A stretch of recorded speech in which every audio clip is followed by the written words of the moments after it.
Actually, I guess we're good afternoon now. My name is Sheila Lamb, and I'm with the Virginia SBDC Network. For those of you that are not familiar with our organization, the Virginia Small Business Development Center is a partnership program between the U.S. Small Business Administration, George Mason University, and local host institutions throughout Virginia. With 27 locations across the Commonwealth, we provide training and technical assistance to small businesses in their local communities. Our one-on-one advising services are available at no charge. Today's webinar, Intellectual Property Fundamentals, is presented by the Virginia SBDC Network in collaboration with the U.S. Patent and Trademark Office. Be sure to check out the next webinars in this series, Patent Basics on Tuesday, October 10th, and Trademark Basics on Tuesday, November 14th. We are recording today's presentation, and it will be posted on our website, virginiasbdc.org. Due to the large number of participants, everyone's microphone is muted, but if you have questions during the presentation, you can type those into the Q&A box. We have also enabled the live transcript function, which you can show or hide via your own meeting controls. And now it is my pleasure to introduce our presenter for today's session, Harry Kim. Harry Kim is a special program examiner in the International Patent Legal Administration, the IPLA, of the U.S. Patent and Trademark Office, the USPTO. He joined the USPTO in 1992 as a patent examiner and examined patent applications in the mechanical arts for 10 years. In his current position, Harry is involved with educating and assisting the patent community with respect to the Patent Cooperation Treaty, the PCT, by providing training to help applicants and practitioners file PCT international and national phase applications.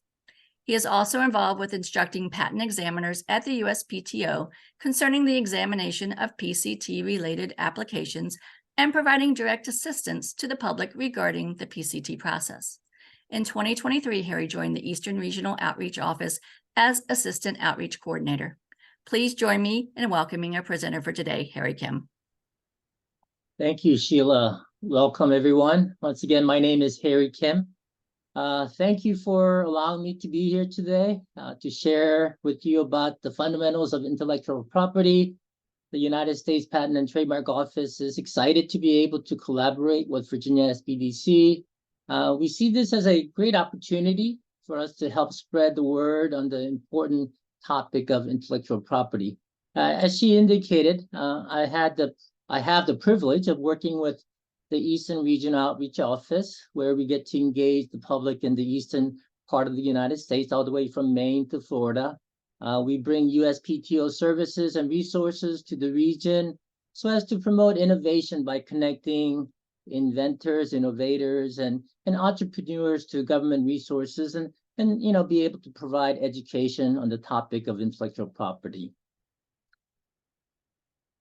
All right, before we get into the presentation, I have a couple of things I need to do. I need to first state that any references to particular products, patents, trademarks, service marks, services, companies, and/or organizations in this presentation are for illustrative and educational purposes only, and it does not constitute or imply endorsement by the U.S. government, the U.S. Department of Commerce, and the United States Patent and Trademark Office, or any other federal agency. Basically, they're very good examples when explaining certain topics.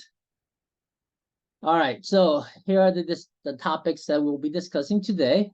First, we'll look at intellectual property as a business strategy. Why? Because it can be a very, very valuable asset to your business. Then we're going to dive into the actual intellectual property. Almost everyone encounters some kind of intellectual property every day, but we find that many do not really have a good understanding of the IP. Even though I was trained as an engineer, I would definitely fall under the category of people that don't know too much, because unless I did, the only reason I know is because I ended up at the USPTO some 30 years ago. So we'll talk a little bit about the USPTO, and then look at the four most common types of intellectual property. Namely, we're going to be talking about trade secrets, copyrights, and patents. Just a fair warning, this presentation is going to be very, very high level, and that we will only be able to cover the very basics of these intellectual property. but it's going to be enough to get the essential concepts. Then I'll wrap it up by sharing many great resources that are available at the USPTO. I think many people find that these resources are really easily accessible, and believe it or not, many are free. So you gotta love that, right? So why is intellectual property so important, especially as a business strategy? Well, I'm sure most of you've seen the TV show Shark Tank. That one of the questions that the sharks always ask the participants is, have you protected your intellectual property, or do you have a patent for your product? I mean, it's very obvious that the sharks recognize the value of having some form of intellectual property. Now, having intellectual property can significantly increase the overall value of your business. This will make your business more attractive to investors and buyers, right? And also, it could increase leveraging power in certain situations, like when going through maybe mergers and acquisitions. In addition, having IP protection will strengthen your product and will be considered favorable in the global market. Those outside of the US see the US intellectual property as important and very valuable.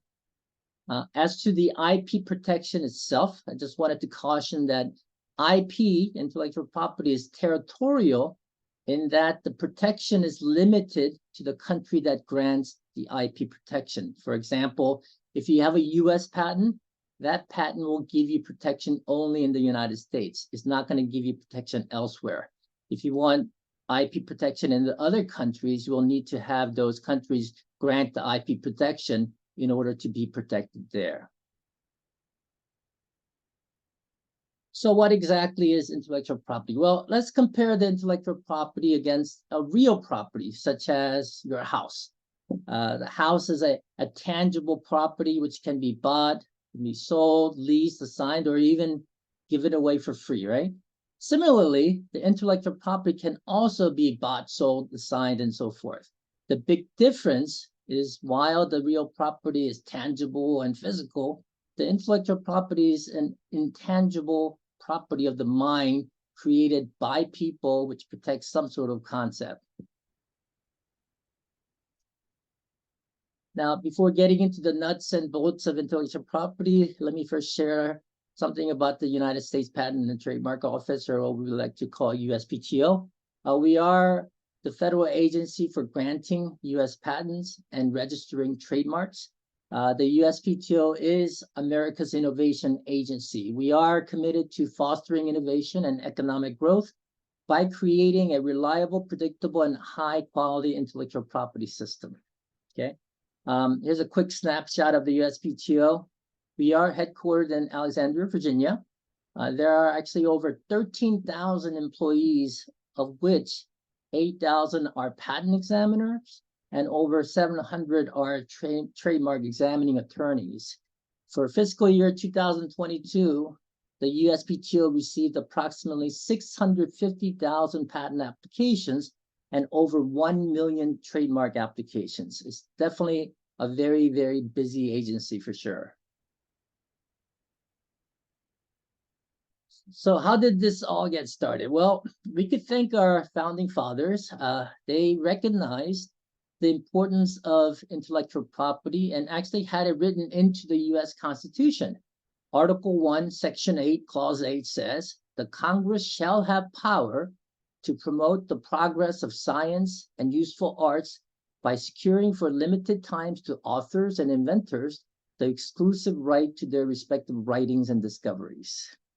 Obviously, the terms used in the Constitution are a little outdated, but basically it's talking about the copyrights and patents. For trademarks, however, it would take almost another 100 years before the first federal trademark laws were enacted. All right, so when we talk about the intellectual property in the United States, there are going to be 4 basic types. We have first the patents, then trademarks, copyrights, and trade secrets. Patents are directed to inventions, while trademarks identify the origin of goods and services. Copyright deals with creative expressions stored in a tangible medium, And trade secret is any information that is valuable and kept confidential. I'll be addressing each type more specifically in the following slides. Now, before we tackle each of the IP, let's look at an example of a mobile phone as shown on this slide. Can you identify different intellectual property associated with this phone? Right off the bat, we see the Apple logo, right? This logo, as well as the name iPhone, are actually trademarks, which tells the consumers that this is an Apple product. This iPhone is definitely very small, but is packed with tons of advanced technology, such as the data processing methods, complex circuitry, chemical compounds, power sources, etc. Most, if not all of these technologies are protected by utility patents. The iPhone's appearance, we see a certain overall design, the arrangement of the camera lenses, and the placement of the buttons along the side. They are going to be protected by design patents. There'll probably be some software codes and instruction manuals and even ringtone associated with this iPhone, and that would be covered by copyrights. And finally, trade secrets. I bet there are going to be plenty of trade secrets associated with this iPhone, but we don't know for sure, you know, obviously because they are secret, right? All right, first off, let's look at trade secrets. All right, looking at this slide once again, do you recognize any trade secrets? So we see here a big bucket of finger-licking good Kentucky Fried Chicken, right? Everybody loves KFC. So what makes their chicken so good? Well, nobody really knows except for maybe Colonel Sanders and his key people, right? KFC, they want to keep their recipe secret so the other companies can make the chicken like they do, right? Just by the way, I mean, this is around lunchtime, and this is always a bad example to use because I get hungry just looking at the pictures. All right, next we have Google. So what kind of trade secret do they have? Well, I'm sure they have a lot too, but most well-known trade secret is their search algorithm, right? When you do a search on best fried chicken, so let's see what you get, right? The hits that you get are not random. They have some kind of complex system of ranking factors and other consideration to give you the hits. So this algorithm is, you know, extremely complex, and how it works is Google's trade secret, right? So what is trade secret and why would you use it? Well, as the name suggests, it's something that is secret and confidential. Basically, it can be any information that has some economic value by not being generally known by others, so you can have a competitive advantage. Now, in order for any information to be protected as trade secret, we need to have three things, right? First, the information has to be unknown to others, so it's a secret. Second, the information derives some kind of economic value from being secret. And third, there has to be some level of reasonable effort to maintain secrecy of this information. So there are some common ways that you could lose your trade secret. Now, using a special recipe as an example, failing to take adequate steps to keep the recipe secret, such as leaving it out for others to have easy access to it, rather than putting it into a vault, right? Disclosing the specific recipe at a trade show, maybe, right? Deriving the recipe through reverse engineering by other people, and sometimes independent development of the same recipe by other people, okay? Now, another important fact is that trade secrets are going to be good for as long as they're kept secret. Now, this is much different than patents and copyrights, which have specific terms. All right, moving on, let's talk about copyrights. Here, you see some very common things protected by copyrights, such as songs that you could listen to on an MP3 player, movies that you watch on your TV, books on intellectual property that you're going to be reading about tonight after this webinar, and even sculptors. So basically, copyrights protect original works of authorship. We'll talk more about this in the slides to come. Now, the USPTO grants patents and registers trademarks. The copyright registration is actually handled by the Copyright Office, which is part of the Library of Congress. For much more detailed information, I recommend you checking out the Copyrights Office website at www.copyright.gov.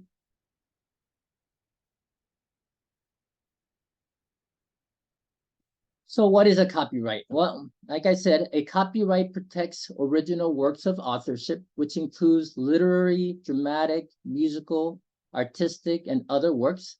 Now, once this original work is written down on a paper or painted on a canvas, recorded, etc., then the work is automatically copyrighted. Now, although registration of the original work is not mandatory, you should consider registering with the Copyright Office. And I'll talk more about the benefits of registering a bit later. Now, in order for the original works to be protected, this must be fixed in a tangible form of expression. Basically, the work is fixed when you write it down or record it. For example, let's just say you compose a song in your head. In order for the song to be copyrighted, it has to be physically written down on a paper or recorded on some device. Having it in your head is not going to be enough to have it copyrighted. Furthermore, the fixation does not need to be directly perceptible as long as it can be communicated with the aid of a machine or a device. Let's say that song was recorded as an MP3 file, right? So the MP3 file itself, it really does nothing, but by using an MP3 player, the song can be heard or it can be communicated.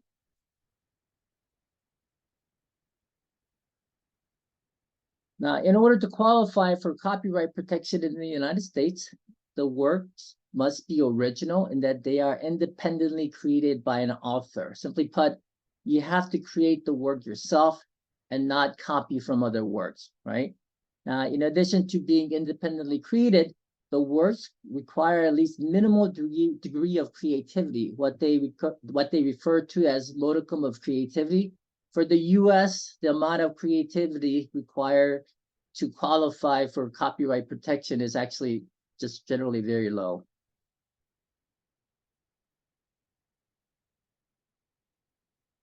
Now here's a short list of categories of works that can be protected: literary works, musical works, sound recordings, dramatic works, choreographic works, pictorial, graphic, or sculpture works, motion pictures, architecture works. So these are the sum of the things that can be copyrighted. It's not a full extensive list. Generally, the length of copyright protection depends on when a work was created. So for works created on or after January 1st, 1978, the term of copyright is going to be life of the author plus 70 years after the author's death. Now, if the work is a joint work, meaning there are more than one person working on it, the term's going to last for 70 years after the last surviving author's death. Okay. Now, for works made for hire and anonymous or pseudonymous works, copyright protection is going to be 95 years from publication or 120 years from creation, whichever is shorter.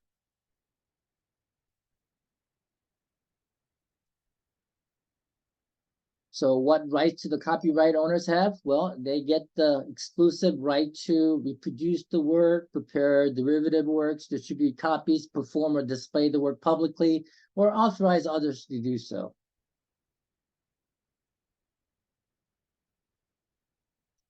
All right, moving on. Let's talk a little bit about trademarks.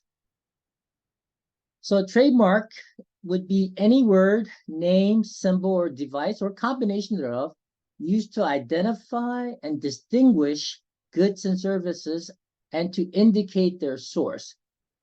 I mean, we come across trademarks everywhere. Remember the Apple logo on that iPhone, right? How about the golden arch for McDonald's? Everybody knows that. When my boys were young, they loved basketball shoes, especially Air Jordans. Even at that very young age, when they saw that Jumpman logo, they knew instantly that it was Air Jordans. Unfortunately, my wallet took a lot of beating over the years for these shoes, but thankfully they have jobs now so they can pay for their own. Thank God. Clearly, having trademark can be very valuable because they can help identify and distinguish your goods or services from your competitors. Once again, the definition of a trademark is any word, slogan, symbol, design, or combination of these that identifies the source of your good or services and also distinguishes your goods and services from those of another party. Now, a common misconception is that having a trademark means you actually legally own a particular word or phrase, and that you could stop other people from using it. But in actuality, you don't have the right to the words or the phrase in general, except when it is used with your specific goods or services.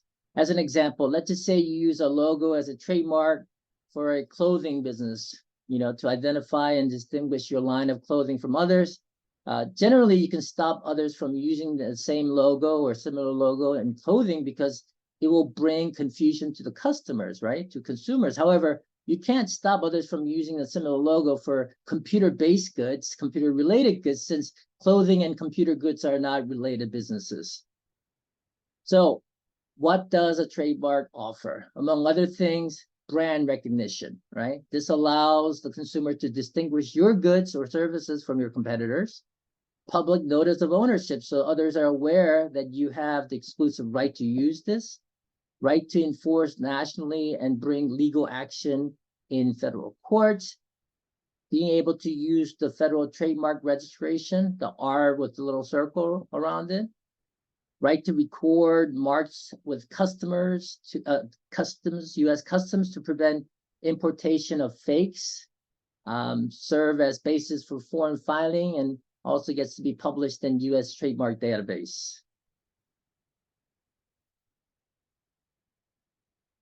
Now here are examples of common types of trademarks. I'm sure everybody knows Coca-Cola. So the word Coca-Cola, we would consider that to be word mark. The special font and color would be classified as special form mark. The combination of special font, graphics, and color would be considered a composite mark, and the specific design of the bottle that everybody knows would be design mark.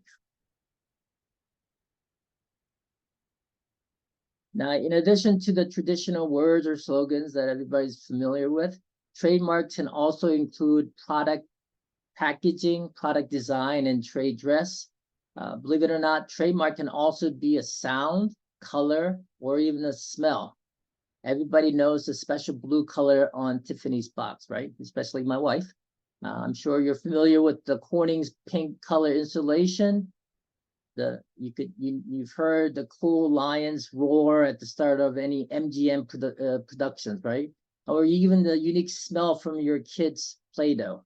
So those be all considered to be trademarks. Now, the strength of trademark is going to be very important. You want a strong trademark that is distinctive so it can clearly identify you as a source of your goods or services, right? Generally, the strength meter here shows that the trademark would be considered weak if it is generic, but becomes stronger when it is more fanciful or arbitrary. So here are a few examples of strong marks. Everybody's heard of Xerox and Microsoft. These are actually not real words, but invented words. So we would consider them to be fanciful, right? So they would be considered to be strong marks. Apple and Gap are considered to be arbitrary in that these are actual words, but really have nothing to do with their goods or services. Then we have things like Coppertone or Dry Foot, which are suggestive in that these words suggest certain quality or intended effect of the goods. Now, on the other end of the spectrum, we have words or designs which are descriptive, right? Such as urban housing for real estate services or apple pie for potpourri. These are generally considered weak because they merely describe the good or services. And finally, we have things that are very generic these are just common names for goods and services. For example, milk for a dairy-based drink, right? So generally, generic marks are not registerable.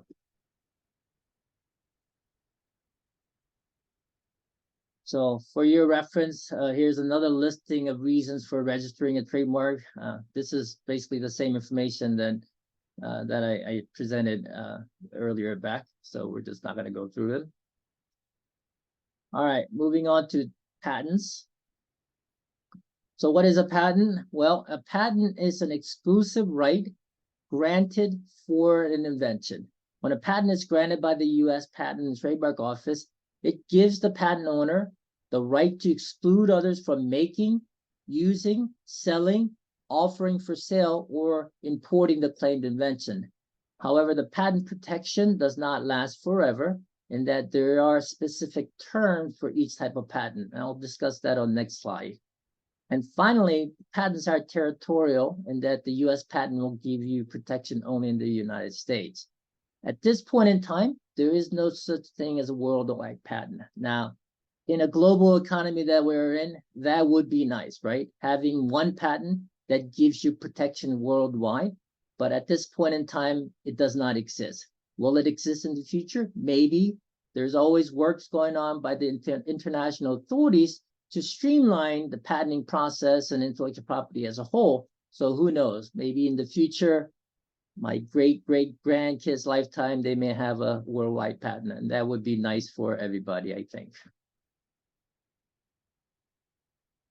So basically, there are three types of patents. The most common type is the utility patent, which protects how an invention works, functions, or is made.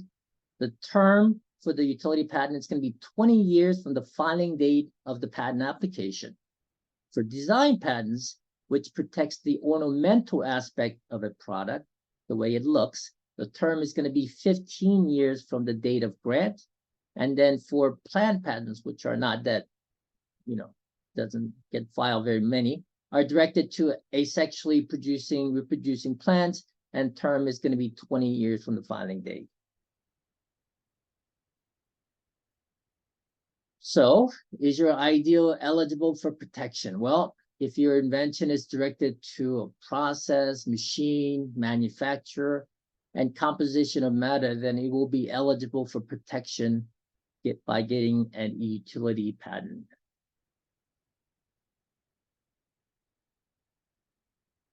Now, fundamentally, in order to get a utility patent, your invention must meet certain patentability criteria.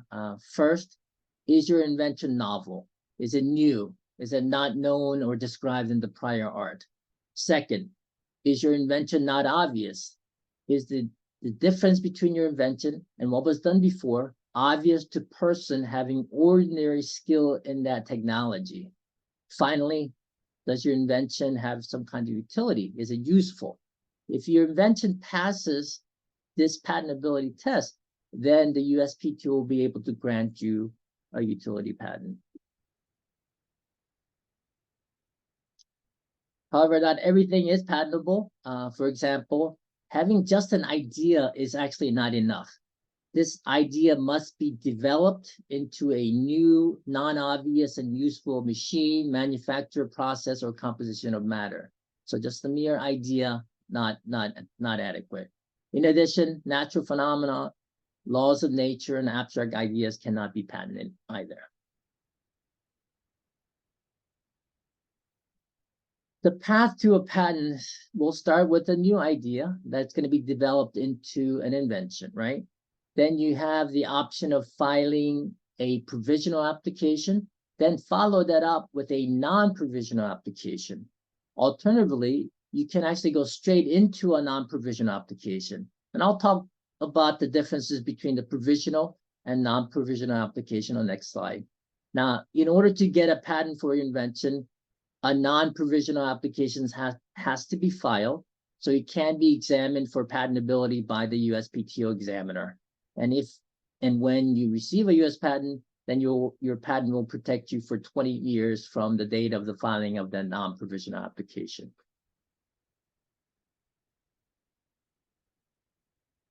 So basically, there are two types of patent applications that can be filed with the USPTO. We have the provisional and non-provisional patent applications. The provisional application is a simplified and low-cost way to establish an early effective filing date in a non-provisional patent application. It is not examined, nor is it published, and has only 1 year time limit. Now, this is an effective way for you to file with the USPTO. And once you file it, you could say your invention is patent pending, and you can even talk to others about your invention. Now, this can be very valuable when seeking like funding or investment for your invention or your business, right? Now, the non-provisional application, on the other hand, is a full application that is going to be examined by a U.S. patent examiner. And if granted, it will issue into a U.S. patent.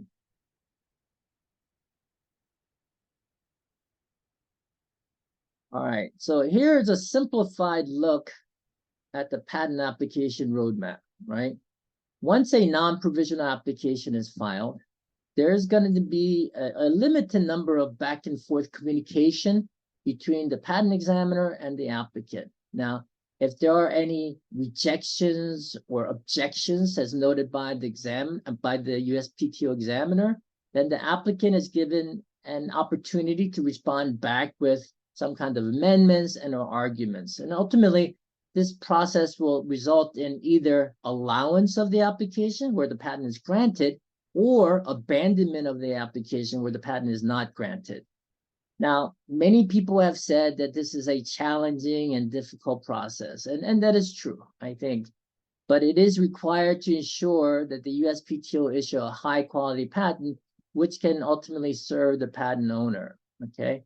Now, also, given that the overall process of patenting is not easy, we do generally recommend, if you're going to be filing an application, that you use a patent agent or attorney to help you in this journey.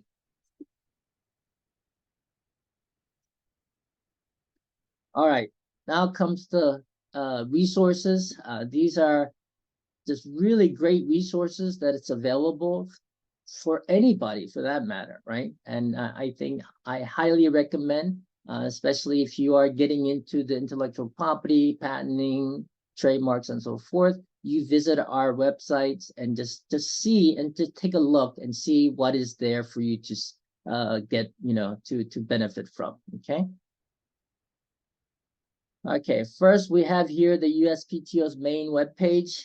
You could get to this page by typing www.uspto.gov or just scanning the QR code. Once there, you can access many valuable information on patents, trademarks, intellectual property, policies, learning and resources, public events, and USPTO initiatives. One thing to note is that there is going to be usually a feature story on some people's, like some person's journey of innovation, which is, which I find it very interesting and inspiring. All right, now finding help in your specific area. This map highlights our offices located throughout the U.S. The headquarters, like I said, is located in Alexandria, Virginia. But we do also have 4 regional offices, and they're located in Detroit, Dallas, Denver, and San Jose. Now, each regional office offers a variety of services, much like the headquarters do, but many also offer special services specific to their respective region. Now, in addition, there are resources which are specific to your state, and you can click on the state on the map. They're all hyperlinked, or click on the listing of the states at the bottom of this page. There you can find resources such as patent pro bono program, law school clinics, patent and trademark resource centers, events, patent attorney, agent listings, and network information. So these information would be specific to your state, okay? And you can check out all of the offices by going to uspto.gov/locations.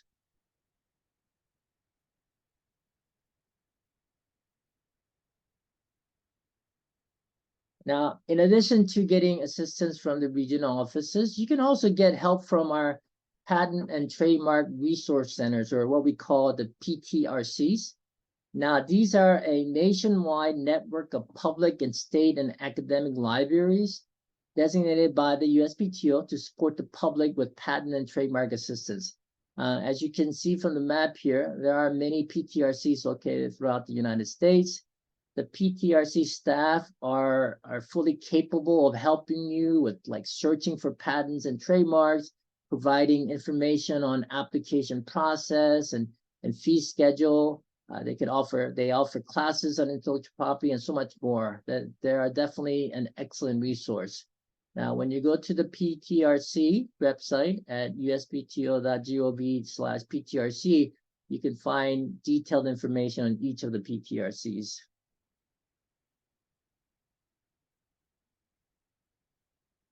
All right, let's look at a couple of free legal assistance programs that are currently available at the USPTO. Okay, first we have the Patent Pro Bono program. Now, this is a nationwide network of independently operated regional programs. Volunteer patent attorneys and agents are actually matched up with qualified, financially under-resourced inventors and small businesses who will then be able to get free legal assistance in securing patent protection. The only fees that these people will need to pay will be the fees required to be paid to the USPTO, such as like the application filing fees, right? Now, each regional program in the network may have distinct admission guidelines generally, but there are three common elements, right? Common requirements. First, income.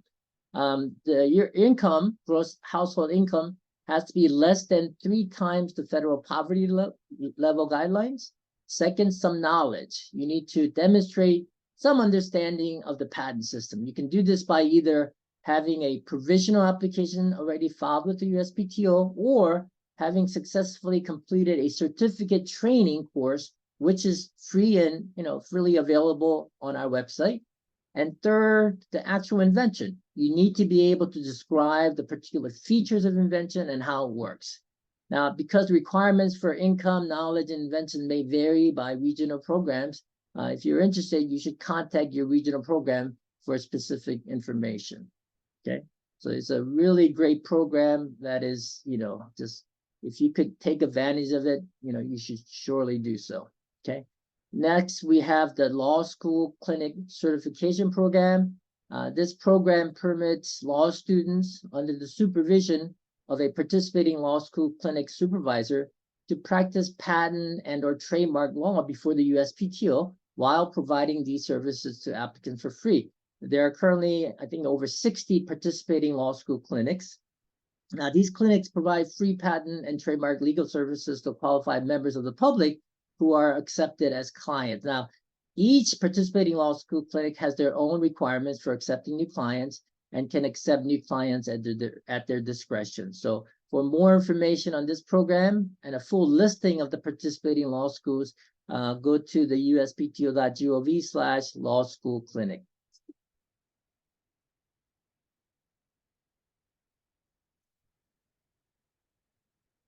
Okay. In addition to all of the other great resources, we also have a nice little tool called the IP identifier. This is something new that's available. If you're not sure what type of intellectual property that you have, this is a perfect tool for you. All you have to do is just answer a series of questions, and it will help you to identify what type of intellectual property that you have. It's really simple tool, but actually packed with lots of great information. I've actually tried it and found it to be super easy to use. So visit uspto.gov and search for IP identifier. I'm sure you could find it. You'll find that very, very useful.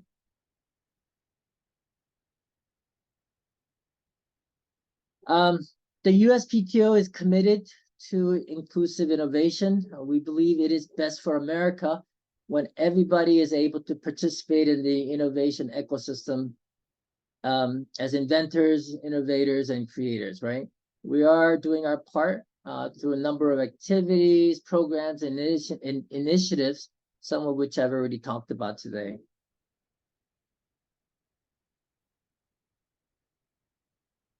We also have a webpage dedicated to inventors, entrepreneurs, and small businesses. On this web page, you can find all of the resource, which may be very useful and specific to inventors and entrepreneurs. This is truly a one-stop shop, okay? The information, I think, is generally laid out really nicely, so it could guide you from start to finish, right? I definitely encourage you to go to this site. I mean, there is tons of information there and just links to everything. Similarly, we have a web page specifically designed for startups as well.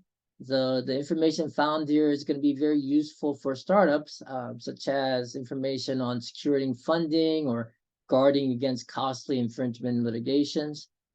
So here, in addition to the USPTO resources, there are actually resources available from other federal partners that can be very, very helpful and useful. So if you're a startup, definitely check out this page.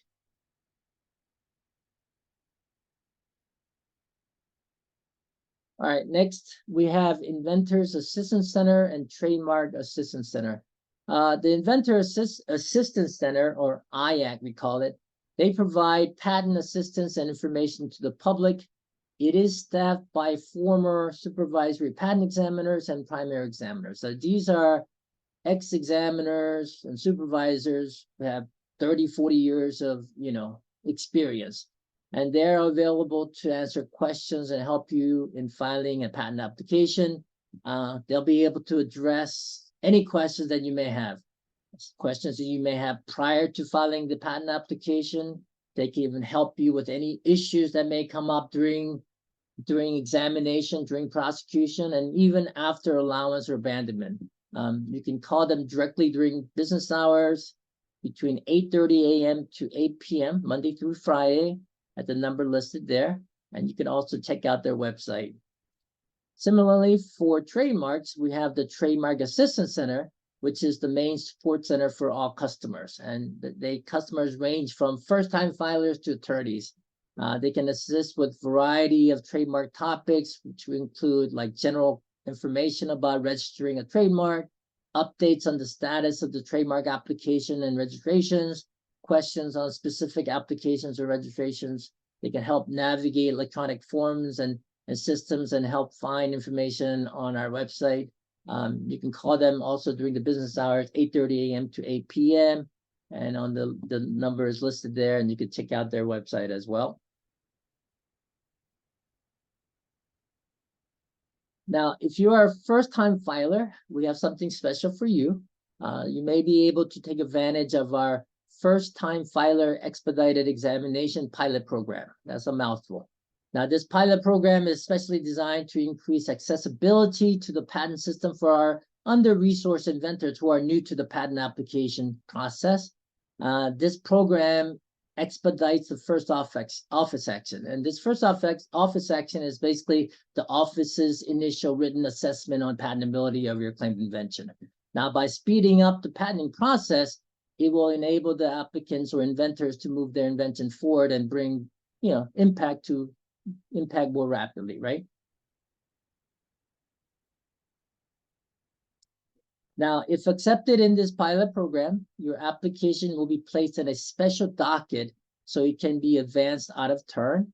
The examination of your application is going to be overall expedited, and that you'll be able to receive the first office action on the merits much quicker than normal. Now, in order to qualify, there has to be a petition filed, a petition to make special, and it has to be granted.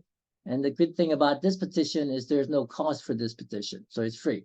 Now, in addition, you need to certify that each inventor has not been named as a sole inventor on any other U.S. non-provisional application, has to qualify for microentity status under the gross income basis, and be trained in the basics of the USPTO's patent application process. So more detailed information, you can find it at uspto.gov and search for first-time filer.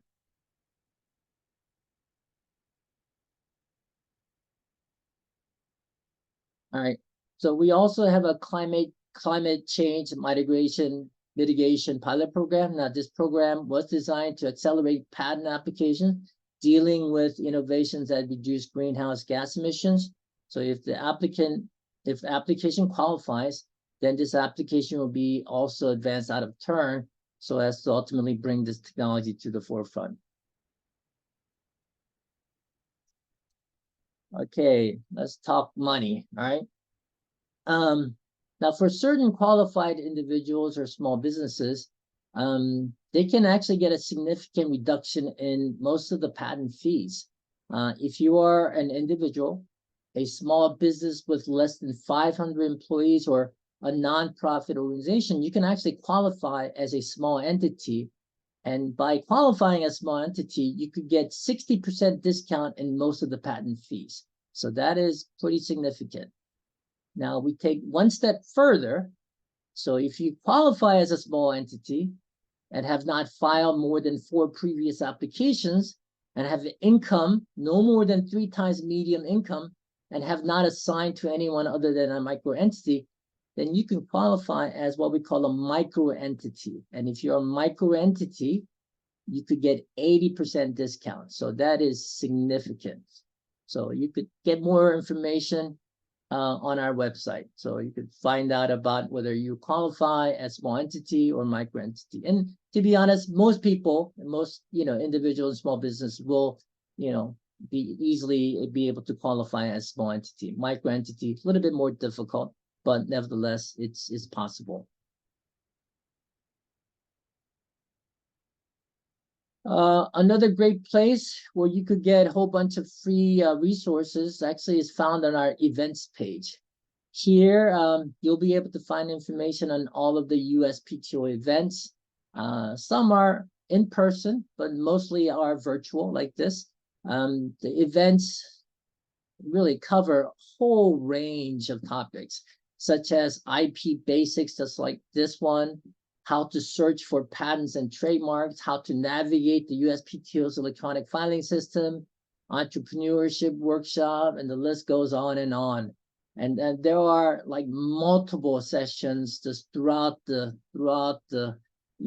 week, throughout the month, throughout the year. So they're bound to be something that you could find some information, right? So all you need to do is just go into our web events page, just click on the link, and then you just register. As simple as that. Okay, so I highly recommend to check that out to see if you are, like, for instance, thinking about getting a trademark. We have a whole series that deals with trademark from, step 1 to all the way to the end, right? So that will be something that will be very valuable and informational for you.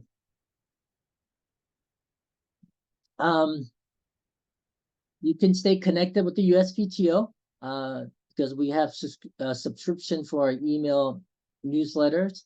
Currently, we have, I think, about 20 subscription topics, which would include the USPTO news and updates, events, alerts for patents, trademark, and copyright, journeys of innovation that I talked about before, and there's so many more. You could visit uspto.gov, subscribe, and you could sign up for all or just the ones that you are interested in, okay?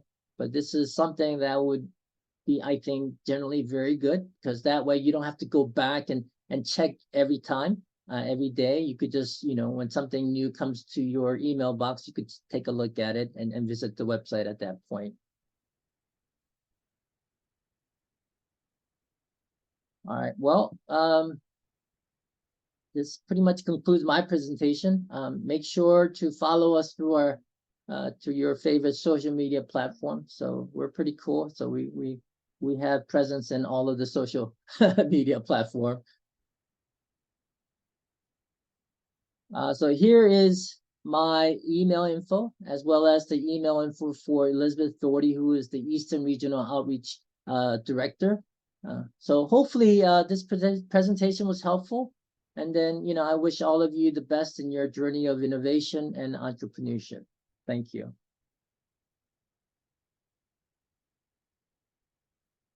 Thanks, Gary. We have a bunch more questions. Okay. We got about 10 minutes. So I can either read them out loud, starting from the oldest to the newest, see what we can get through, or I don't know if Anna wants to jump on and do that. It makes no difference to me, but we do have some in here. So Sure. Anna, did you want to hop on and address those You or? can go ahead and list, and Okay. state them. Thank you. Okay, thank you. And like I said, I'll just start from the oldest to the newest and we'll see what we Okay. can get through. And then for those whose questions don't get answered, I know Anna's been dropping links into the chat and you'll get all this information via email. So you'll have links to reach out directly and ask your questions. So, okay, so I'm going to start back. This was about 20 minutes in. Do you have to copyright derivative work separately or are they covered under the original copyright? I'm not very knowledgeable in copyright, so I actually don't know the answer to that question. I could find out if you send me your email, or you could send me an email to harry.kim@uspto.gov. I'll investigate and I'll give you the answer to that. Fabulous, thank you. How does customs work with IP? So basically, the U.S. Customs and Border Control, they have the listing of all the trademarks or patents. So what they do is if they see something that's coming in, right, and they see it as a fake or they see it as a knockoff, then they'll be able to stop it. So that's the reason why registering with the U.S. Customs and Border Control will be, beneficial, so as to prevent fakes from coming in. Great. My website contains my business color schemes. Do I need to trademark my color schemes separately? Well, it all depends. I mean, everything is going to be case by case, right? So it's hard to say the color in itself is going to be something that's trademarkable. I mean, it could be just like Corning that we talked about before. The color pink of their installation is their trademark, right? So depending on what you have, the logo and the color and the scheme itself, it can be, done separately or can be done, together. So you probably want to speak to a trademark attorney, and so to see some kind of guidance on that. Does the USPTO sanction U.S. entities that unlawfully violate a copyright? It's another copyright question, so I'm not sure. Yeah, the USPTO, we're not enforcers, so we don't deal with copyrights, number one. But with respect to patents and trademarks, we don't enforce patents and trademark, right? The protection is something that we give to the applicants, and they have to do their own enforcing. So if they see somebody, infringing on their patents, you don't call on the USPTO and say, hey, police this. We don't do the policing thing. So you have to deal with it yourself, get an attorney or whatever you have to do, and so be able to fight the infringers and so forth. Okay. Great. Let's see. If you have, excuse me, if you have an internet-based company with no brick and mortar location, which regional office should we use? The incorporation state or the official address state? Can you ask that question one more time? Yeah, and this was back, it was about probably 15 minutes ago. I'm not exactly sure which topic you were on at the time. If you have an internet-based company with no brick and mortar location, which regional office should we use? The incorporation state or the official address state? And Terry, if you're still on here, Harry, if that doesn't make sense, maybe you can elaborate or reach out to Harry. Yeah, reach out to me, please. Yeah, I'm not quite sure about the regional office. If you're referring to of the regional offices of the USPTO, I guess you could contact any one of us. Really, it doesn't really make that much difference. You're free to, contact the Eastern Regional Outreach Office, or, you contact me directly, and then I'll figure out exactly what issues you have, and I'll be able to forward your information to whoever, and they'll be able to help you. Okay. We have a couple more questions and a few more minutes, so we'll see if we can get through them. Yeah. If I trademark my company name, can I use a shorter version of the name? Example, instead of saying the Walt Disney Company, would it be okay, Disney, or is it two separate trademarks? Well, I think you need to get two separate trademarks. I mean, the trademark, it is what it is.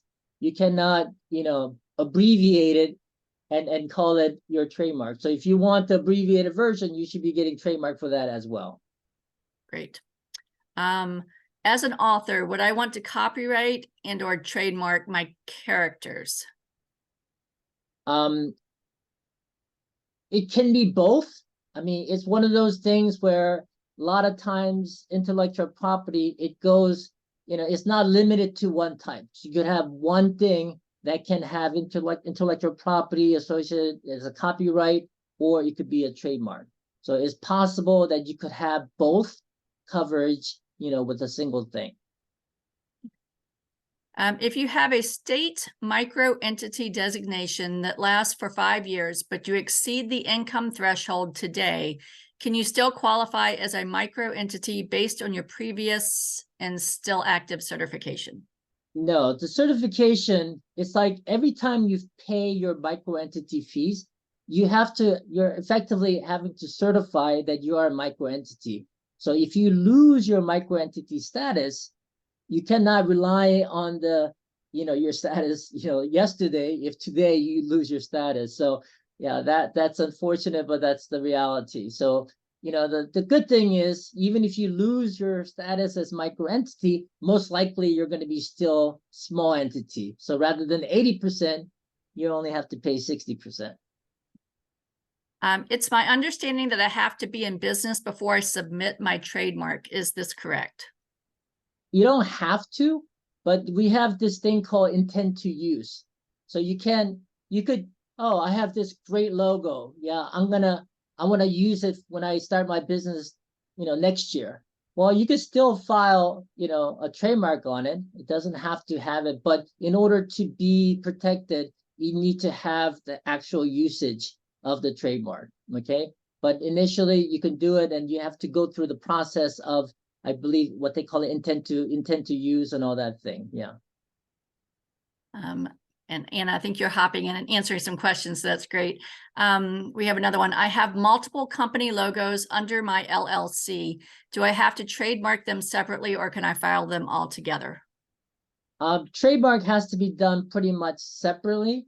So if it's a mark, I guess the question is, one mark for different companies? Is that what the question is? So I have multiple company logos, and if I said names, Yeah. I apologize. I have Okay. multiple company logos under my LLC. Do I have to trademark them separately, or can I? So the logos have to be individually trademarked. Yeah.